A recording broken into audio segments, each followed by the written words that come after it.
अस्सलामु अलैकुम वरहमतुल्लाहि वबरकातुहू। बिस्मिल्लाहिर्रहमानिर्रहीम। बेटियां छोटी और बड़ी नहीं हुआ करती, वो तो बस बेटियां होती हैं। यार डनहिल इम्पोर्टेड दे आज, लोकल एम ही होता है बस। रात किसी पहर आँख खुलने पर मुझे दोबारा फ़ौरन नींद नहीं आती तो जामा मस्जिद हनीफिया के सामने मोइन भाई के पान सिगरेट के कैबिन के पहलू में बिछे अल्लाह मालिक होटल के फट्टे पर जाकर अकेला बैठ जाता हूँ। शायरा फैसल पर आती जाती गाड़ियाँ देखना और 24 घंटे आबाद होटलों की उस पट्टी पर होटलों पर खुशगपियाँ करते लोगों को एक आध घंटा देखना मेरा मामूल का मशगला है। आज भी शब 2 बजे आँख खुली तो अपने ठिकाने पर जा बैठा।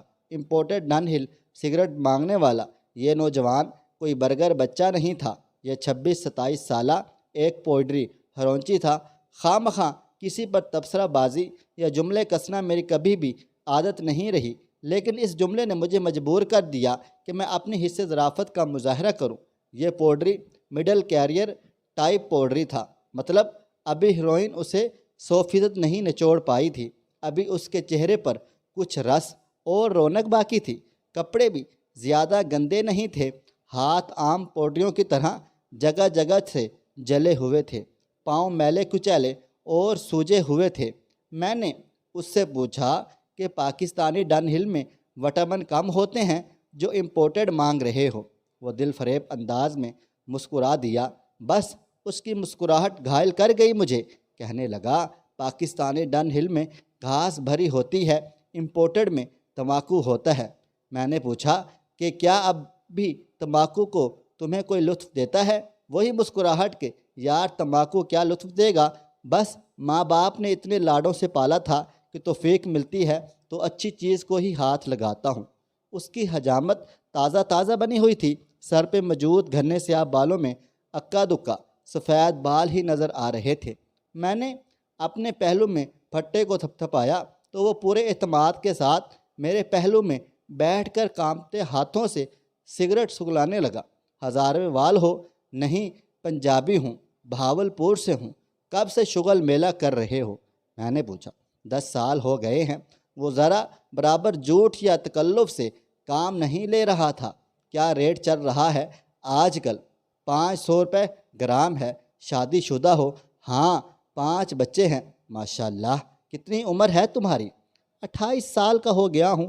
कैसे शुरू किया ये सब कुछ? रंगो रोगन का कारीगर और ठेकेदार था। शादी के बाद एक दिन घर में बेगम के साथ झड़प हो गई तो गुस्से की हालत में ही काम पर चला गया। मेरे कारीगरों में 2-3 हेरोंची भी थे। हेरोंची काम दिल लगाकर करते हैं, इसलिए कोई काम मांगने आता तो दे देता था। उस दिन जब मैं काम पर पहुंचा तो वो दवा दारू लेने की तैयारी कर रहे थे। मैंने कहा, लाओ इधर लाओ, देखूं तो क्या जादू है इसमें। बस फिर एक आध महीने में हमारी पूरी टोली ही मस्तो मस्त हो गई थी। कुछ साल अच्छी ग़ज़ा और काम धंधे की वजह से निज़ाम चलता रहा। फिर धीरे धीरे चीज़ें हाथों से स्लिप होती चली गईं। लेकिन तुम्हारे चेहरे पर अभी काफ़ी रौनक बाकी है माशाल्लाह। 10 साल बहुत होते हैं, इसका क्या राज है? मैंने हैरान परेशान होकर पूछा। उसकी आंखों में आंसू आ गए। सबसे बड़ा राज सबसे छोटी बेटी है, 4-5 साल की है। वो कैसे? मैंने पूछा। हम सब भाई इकट्ठे रहते हैं। मुझे बाप भाई सब ही बहुत ज़्यादा जलील करते हैं, लेकिन बेटी मेरे अलावा किसी के साथ नहीं सोती। अभी इस वक्त भी जब वो घर में बिस्तर बदल रही होगी, कभी अम्मा के साथ, कभी दादी के साथ और कभी दादा के साथ सोने की कोशिश कर रही होगी। जब तक मैं घर नहीं जाऊंगा उसे नींद बिल्कुल नहीं आएगी। उसी की वजह से नहा धो भी लेता हूँ और कटिंग भी करवा लेता हूँ, लेकिन कभी कभार गंदा मंदा भी होता हूँ तो मुझसे ही लिपट कर पुरसकून नींद सोती है। घर का निज़ाम कैसे चल रहा है? अच्छे वक्तों में घर अपना ले लिया था, उसी में अब्बा ने मेरे बेटे को दुकान खोल कर दी हुई है। 11 साल का है और भाई भी काम करते हैं। घर वालों को कोई ख़ास टेंशन नहीं है। बेटी की मोहब्बत का ख्वाब जवाब दे रहे हो? मैंने पहला वार किया। उसकी आंखें फिर नम हो गई। वो बेटी नहीं भाईजान, अब तो जैसे वो मेरी माँ है। कभी घर वालों से पैसे मांगूं तो झिड़कियाँ सुनने को मिलती हैं।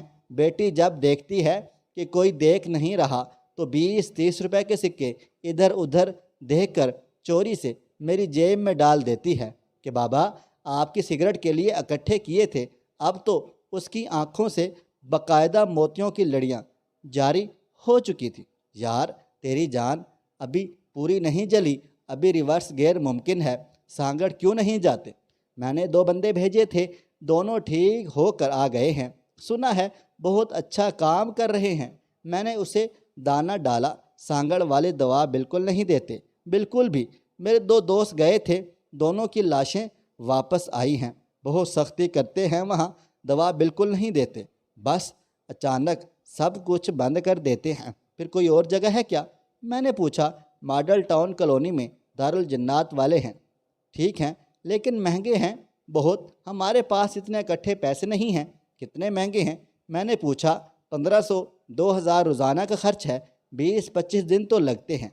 मैंने अपने तोशा खाना में मौजूद नोटों को चश्मे तसव्वुर से देखा तो मतलूबा रकम से कुछ ज़ायद ही मौजूद थी। अल्हम्दुलिल्लाह। मोइन वाले से पेन और कागज़ लो। वो पेन और कागज़ ले आया, अपना नाम और नंबर लिख कर दिया। कल दारुल जन्नात पहुँच कर फ़ोन कर देना मुझे। मेरे घर से 5-10 मिनट की ड्राइव है। लेकिन यार एक मसला और भी है, लोग ठीक भी हो जाते हैं फिर कुछ दिन बाद वही हाल होता है। मैंने यकीन दहानी तलब की। आप बिल्कुल ठीक कह रहे हो, ये सामने मस्जिद है, इसके सामने वादा कर रहा हूँ, बस एक बार होश में ले आओ मुझे।